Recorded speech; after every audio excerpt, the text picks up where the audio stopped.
Hey everybody, it's Jason Blaha here. I thought I would sit down, have a talk with you guys about a pretty serious matter. Get a sip of my Utopia first.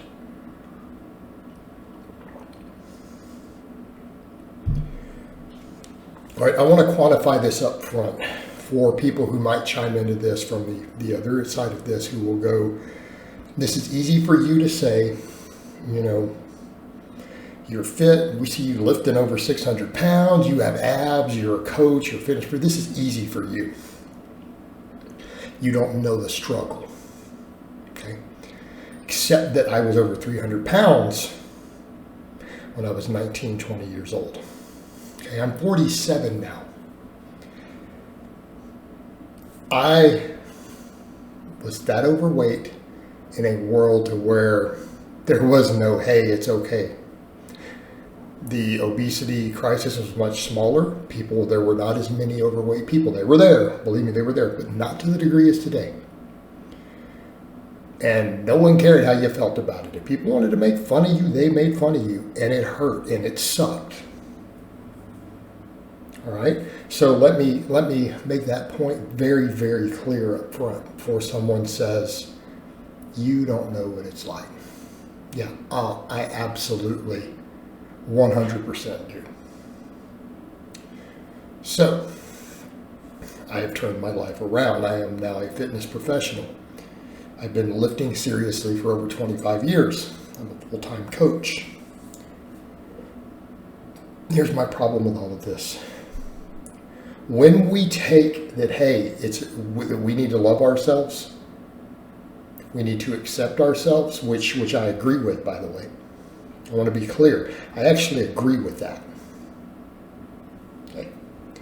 When we take that and we extend it to physical health, and we deny medical data, we deny science, and we deny these things trying to make people feel better about that, it's a delusion. Okay, this is a problem.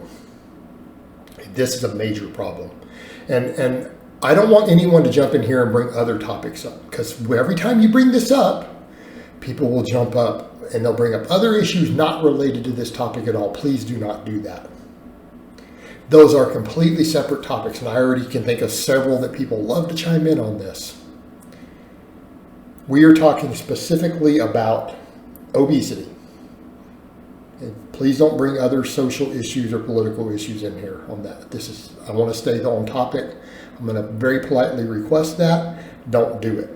And if you get to this part of the video and you've already done it, delete it, or I'm probably going to delete you. All right, I want to stay on topic. It's not that hard. All right. This is not a point of contention. It's not a point of debate. It is not healthy in any way to be obese. You cannot be healthy at every size. And this is not my opinion. This is the best doctors in the world. Okay, we have an obesity crisis. Now, do I think self-love and getting over trauma is part of the solution? Yes. Why? Because a lot of our eating problems and obesity problem are multi-generational, right? There's a lot of learned family behavior. There's a lot of coping mechanisms, and there's a lot of emotional trauma and baggage involved with overeating. Comfort eating, binge eating. Oh, absolutely. Like, mental health is a large part of this crisis. It really is. And again, speaking firsthand as someone who was very obese, I am fully aware of how my own childhood trauma affected my eating behavior and my relationship with food. Okay? Very aware of it. So, again, I don't want to deny that part of the reality, but we have to accept the reality. And here's what I would say to people. It's fine to tell people that they love themselves. It's fine to tell people that they can feel beautiful. No problem. Go for it. As long as we are still aware that this is a health risk.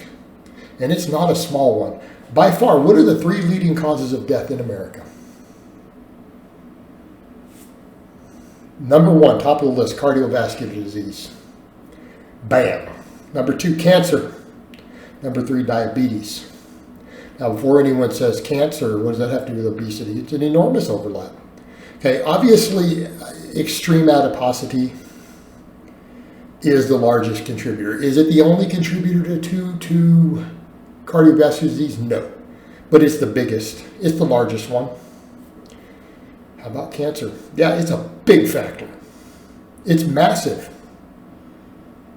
Now, before someone says, well, you know, I know someone who's really thin who got cancer. Okay, sure. It happens. But if you're going to play Russian roulette, would you rather play with 1 bullet or 5 in the chamber? And that's the difference. We know the mechanisms and pathways by which obesity increases the risk of cancer. This is not the dark ages on this stuff. It's understood biochemically. Right? We know the biochemistry behind it. It is a problem. Anything that reduces insulin sensitivity causes insulin resistance, which obesity does. Not even subject to debate. Okay? Increases your risk of cancers multifold. Diabetes, the same thing. Literally the same thing. In other words, plenty of people who are type 2 diabetics, again, not all. The majority, if they lose weight, they can go off their medications. Majority meaning more than half. Massive factor. Okay? So when we're having this conversation and people say that, no, it's not. You might be somewhat healthy for a little while. It will eventually catch up. Then we come over to all the other hormonal cascade effects. How about the effect on your mental health? The elevated cortisol, the elevated stress hormones, the elevated inflammation. Again, we know that anytime someone loses like 10 pounds of body fat, all their inflammatory markers go down in their body. How do you think that inflammation affects how we feel day to day? How do you think it affects our mental health, our brain function? So we come over to that point of, can we be truly healthy and truly happy? It's harder because we are affected by those hormones. We are affected by those brain chemicals. They will affect our ability to be happy and to function.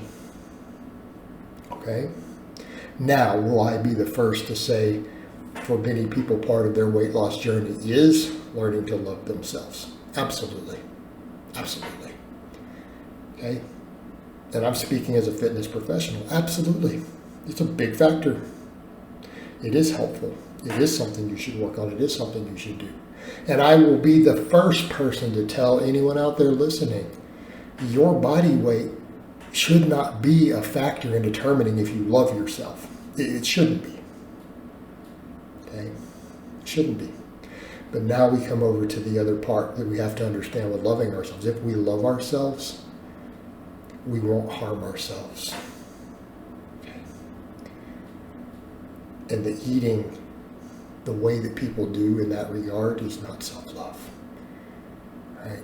It's punishing yourself. And don't do that. Right? And again, I'm the first person to say that there's a process to losing weight. It's not something that's ever done overnight. It shouldn't be a fast process. It won't work if it is. And that's part of the process. But we cannot delude ourselves regarding the health side of it. We cannot ignore the enormous amount of medical literature and research at this point. You can't. All right, guys, but that's really all I have to say on that today. I hope it's been informative, and I will talk to you guys next time.